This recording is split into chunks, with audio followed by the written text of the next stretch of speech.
CADV Storytelling mempersembahkan sebuah karya besar dari S.H. Mintarja dengan judul Mata Air di Bayangan Bukit. Cerita ini mengisahkan pertarungan antara kebaikan dan kejahatan yang erat menjadi satu dengan kemunafikan, dibungkus dengan cerita-cerita silat yang menegangkan. Latar cerita tersebut tak jauh dari sejarah kerajaan-kerajaan di masa silam. Selamat menikmati.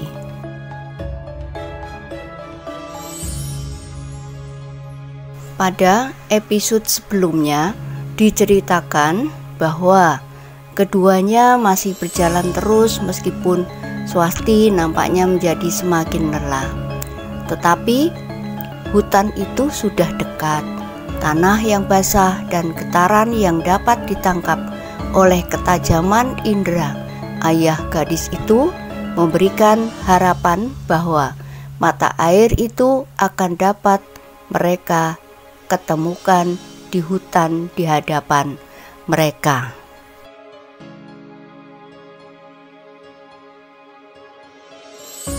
Swasti menarik nafas dalam-dalam ketika bayangan pepohonan hutan itu mulai menyentuh tubuhnya. Kemudian dilemparkannya seonggok bungkusan yang dibawanya.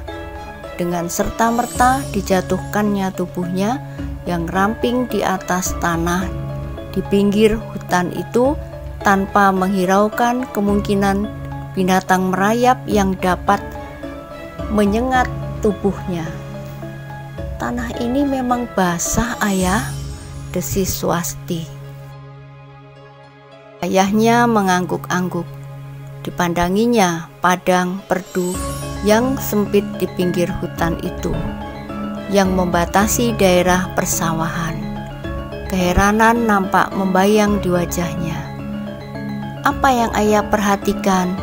bertanya Swasti. "Tanah ini basah, Swasti.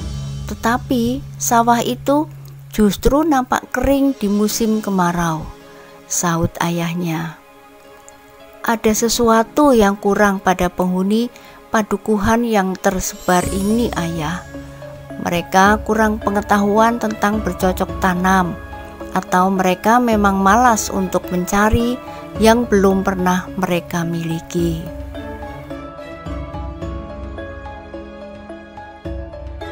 Ayahnya mengangguk-angguk.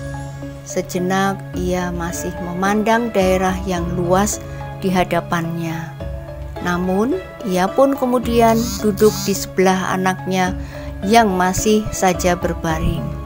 Bahkan oleh angin yang semilir, Swasti mulai dijalari oleh perasaan kantuk. "Jangan tidur," desis ayahnya. Swasti menarik nafas dalam-dalam. Namun ia pun dengan malasnya bangkit dan duduk pula bersandar sebatang pohon.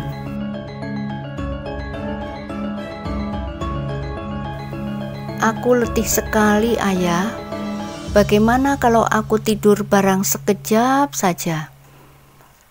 Sebentar lagi senja akan menjadi gelap.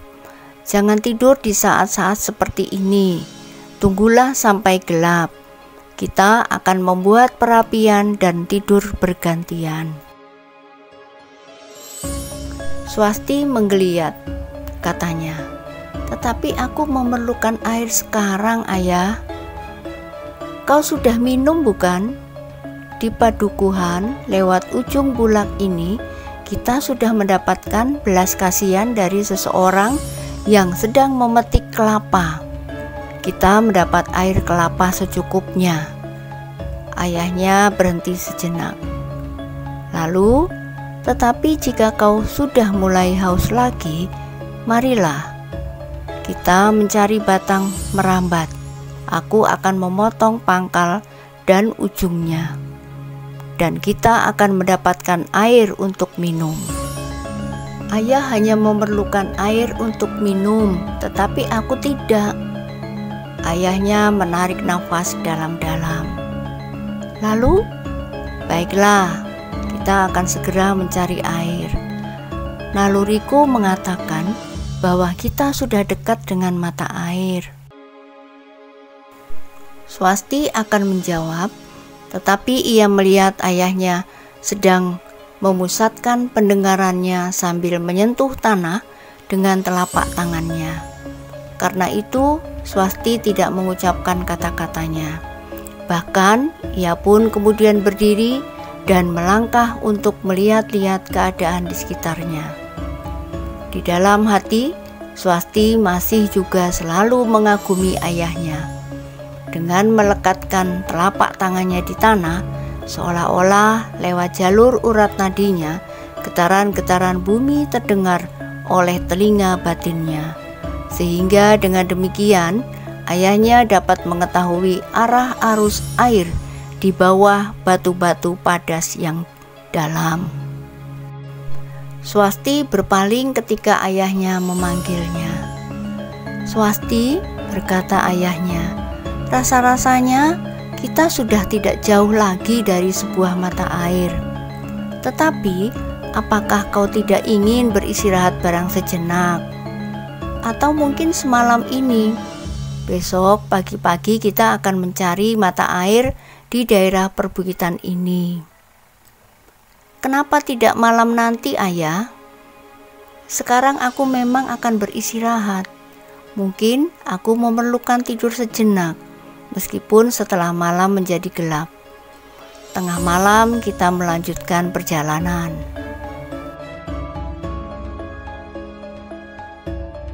"Hutan ini belum pernah kita kenal," sahut ayahnya. "Sebaiknya kita tidak memasukinya di malam hari." Swasti termangu-mangu sejenak. Namun kemudian katanya, "Baiklah, besok pagi-pagi kita melanjutkan perjalanan." Perlahan-lahan gelap malam mulai turun menyelubungi bukit. Dengan batu titikan dan segumpal emput gelugut aren, ayah Swasti membuat api.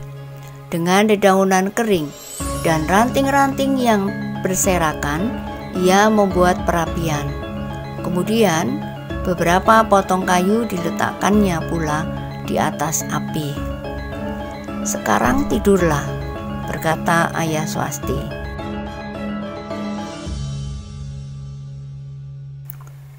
Swasti yang memang sudah berbaring menguap, kemudian jawabnya, "Ya ayah, aku akan tidur." Ayahnya memandang anak gadisnya dengan tatapan kebapaan. Ia merasa iba melihat gadisnya yang letih berbaring di atas rerumputan kering. Meskipun Swasti sempat membersihkan tempat ia berbaring, namun rasa-rasanya bergejolak juga jantung ayahnya melihat anak gadisnya terbaring di atas tanah.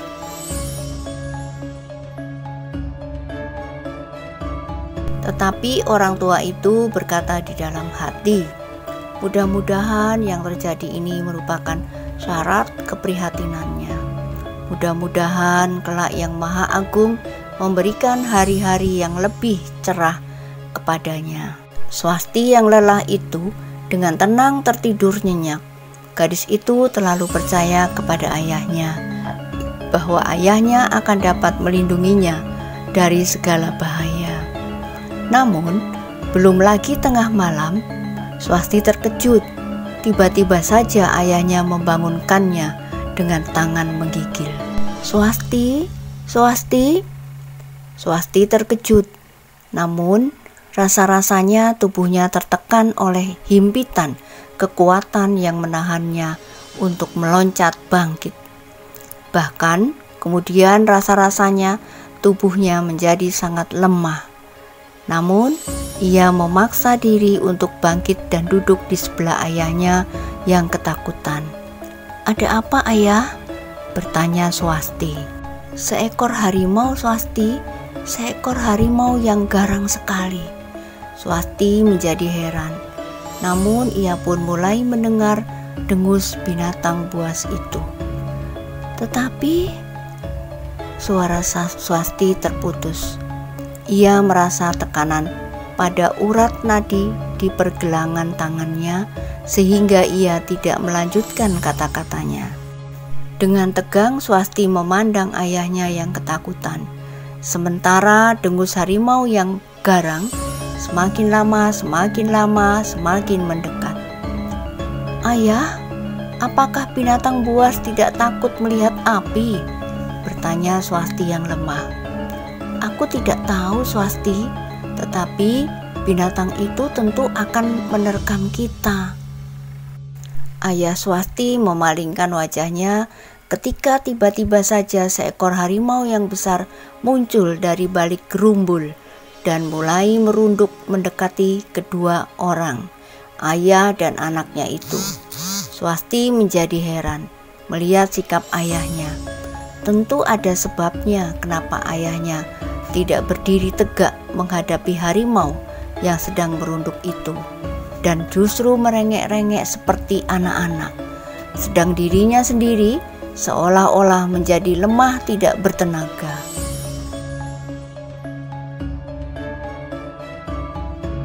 Sementara itu, harimau yang garang itu pun menjadi semakin dekat, kemudian merendah di kaki depannya sehingga dadanya menyentuh tanah.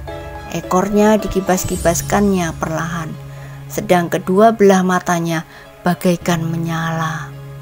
Harimau yang garang itu siap untuk meloncat menerkam orang tua dan anak gadisnya yang nampaknya ketakutan.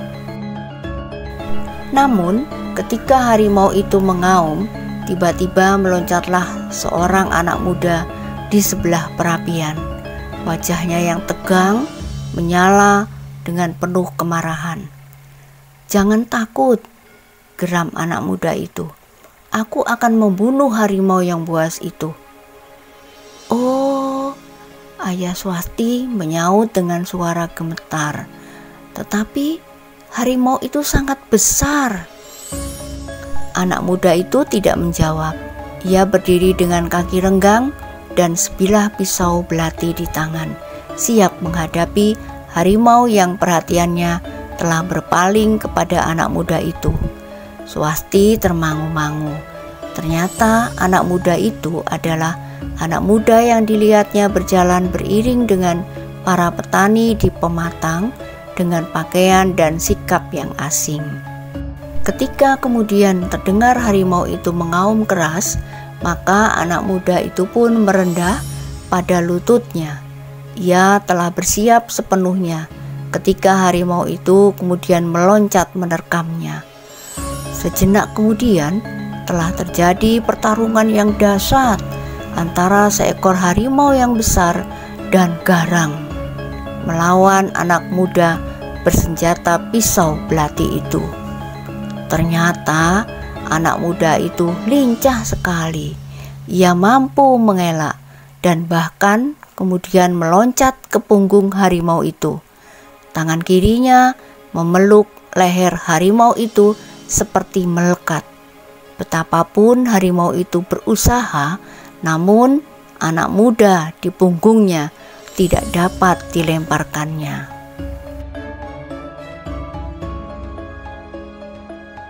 Terdengar auman yang bagaikan menyobek sepinya hutan di lereng bukit itu ketika anak muda itu mulai menghujamkan pisau belatinya ke tubuh harimau yang melonjak-lonjak dan sekali-kali berguling-guling.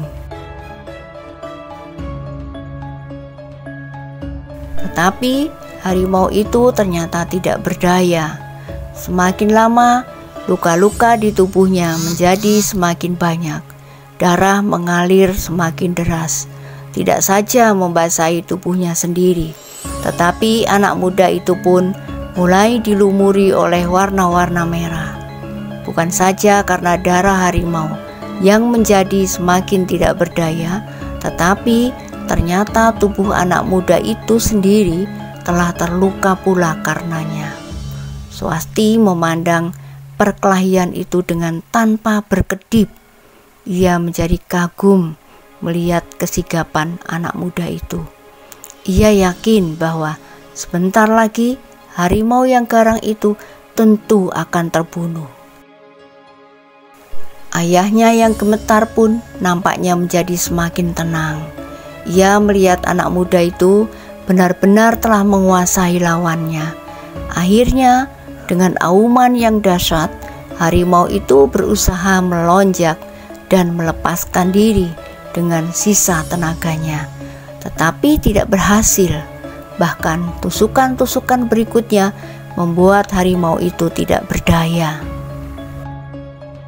Sesaat kemudian, maka pertempuran itu pun selesai. Anak muda yang perkasa itu melepaskan tubuh harimau yang telah dibunuhnya.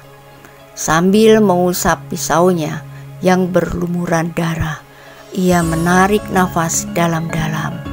Kemudian katanya, "Jangan takut lagi kakek tua, harimau itu sudah mati." "Terima kasih, Ger, terima kasih." Suara ayah Swasti masih bergetar. Anak muda itu pun kemudian berdiri tegak memandang orang tua itu berganti-ganti dengan anak gadisnya. Setapak ia melangkah maju ke dekat perapian sambil berkata, "Jiwa kalian telah selamat."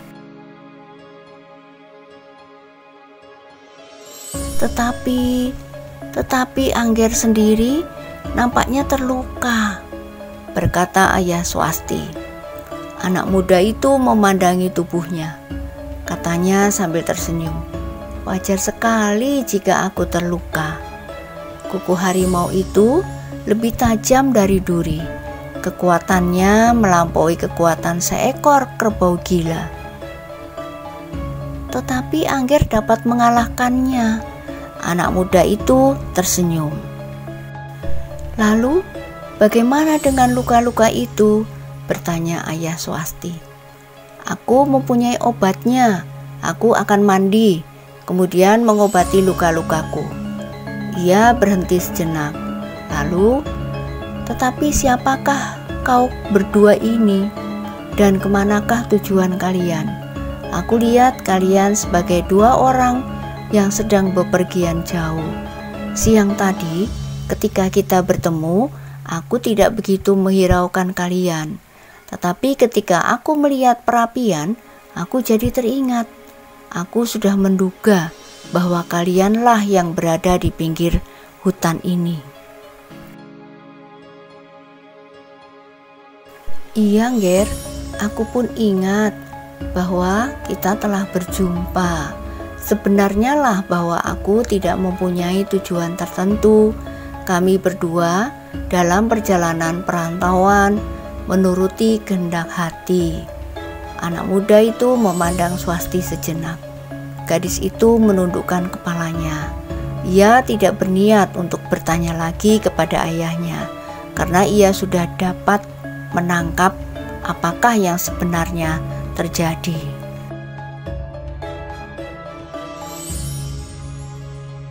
Meskipun demikian, ia tetap mengagumi anak muda yang perkasa itu.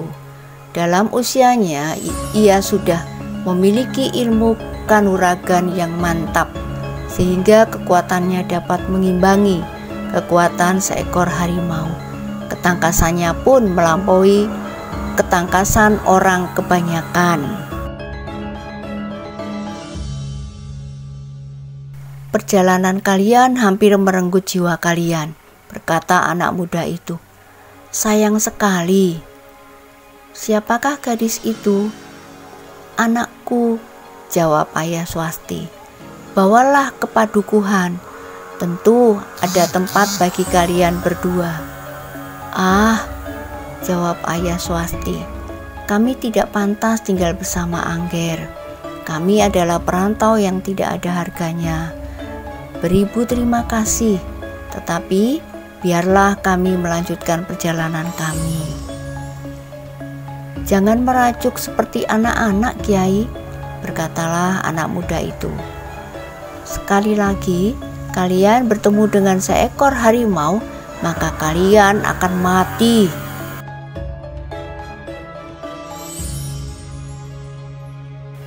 Nah, silakan ikuti kisah selanjutnya.